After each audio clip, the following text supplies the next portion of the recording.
የኢትዮጵያ የዲፕሎማሲ ታሪክ የሉዓላዊነት የጽናትና የጥቁር ሕዝቦች ኩራት ተምሳሌት ነው።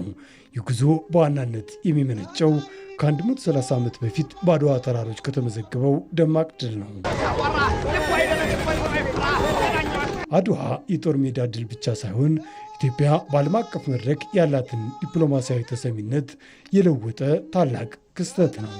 ከድሉ ማግስት ጀምሮ ታላላቅ የአውሮፓ ሀያላን ሀገራት ኢትዮጵያን እንደ እኩል ሉዓላዊት ሀገር እውቅና በመስጠት በየተራ አዲስ አበባ ላይ ኤምባሲዎቻቸውን እንዲከፍቱ አድዋ አስገድዷቸዋል።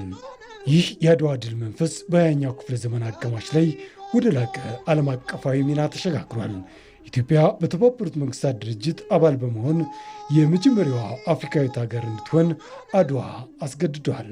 በኋላም ለአፍሪካ አንድነት ድርጅት መመስረት ዋነኛዋ መሪ እንድትሆን መንገዱን አድዋ ጠርጓል። እናም የአድዋ ድል የዓለም ዲፕሎማሲ በየበላይና በየበታች በአሸናፊና ተሸናፊ ላይ ከመመስረት ወጥቶ ሁሉንም አሸናፊ ወደሚያደርግና የጋራ ተጠቃሚነት ላይ እንዲያጠነጥን ትልቅ ሚና ተጫውቷል።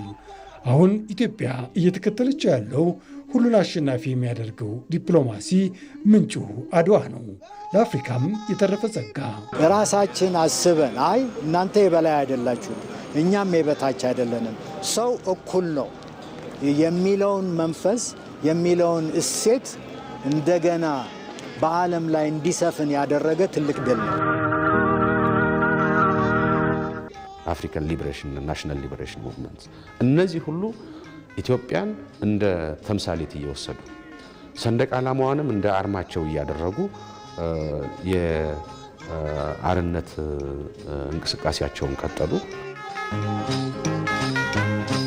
ከአድዋ የተቀዳው የኢትዮጵያ ዲፕሎማሲ ሌላው ደማቅ ገጽታ የዓለምን ሰላም በማስከበር ረገድ ኢትዮጵያ ያላት ተሳትፎ ነው። ከ1950ዎቹ የኮሪያ ዘማቾች ጀምሮ በኮንጎ፣ በሩዋንዳ፣ በቡሩንዲ፣ በላይቤሪያ፣ በሱዳንና በሶማሊያ ኢትዮጵያ ያሰማራቻቸው የሰላም አስከባሪ ኃይሎች ሀገሪቱ ለዓለም አቀፉ ደህንነት ያላትን ቁርጠኝነት አሳይቷል። ይህም ኢትዮጵያ በዓለም አቀፍ መድረክ የታማኝ አደራዳሪነትና የሰላም ዘብ ስም እንድታገኝ አድርጓታል። ኮሪያ ዘመቻ ጀምሮ እስከ ቅርብ ሶማሊያ፣ ኮሪያ ላይ አሜሪካ ፍላጎት ነበራት። ያንን ብቻቸው ማድረግ አይችሉም፣ ኢትዮጵያ አደረገች። በተመሳሳይ በቴሮሪዝም ጊዜ ሶማሊያ ከዓለም ቁጥጥር ውጭ ሆና የአሜሪካ ወታደር ገብቶ የአሜሪካ ትላልቅ መሳሪያ ገብቶ አውሮፕላን ገብቶ ሶማሊያ መረጋጋት አልቻለም።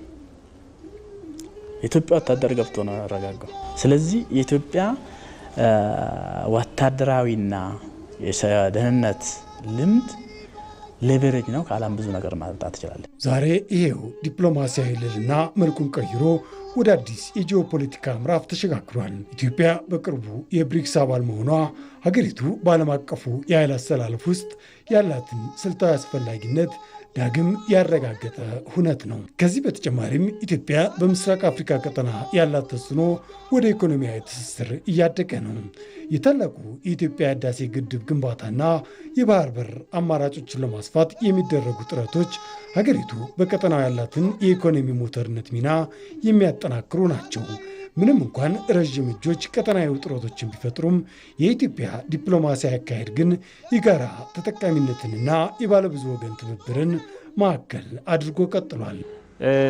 አሁን ላይ ባለን ኢትዮጵያ ባላት የፖሊሲ አቋም ዓለም ራሱ የገለልተኛነት አካሄዳችንን እየተረዳም የተቀበለም ይመስለኛል። ታትስ ዋይ ከምስራቁም ከምዕራቡም ካደጉም እያደጉ ካሉም ጋር የመሄድ የመስራት እድላችን አሁን የበለጠ እያደገ እየሰፋ የመጣበት ሁኔታ አለ። ይሄ እንግዲህ ባለፉት ዓመታት ያሳየ ነው የፖሊሲ አቋም ውጤት ነው ብዬ ወስዳለሁ።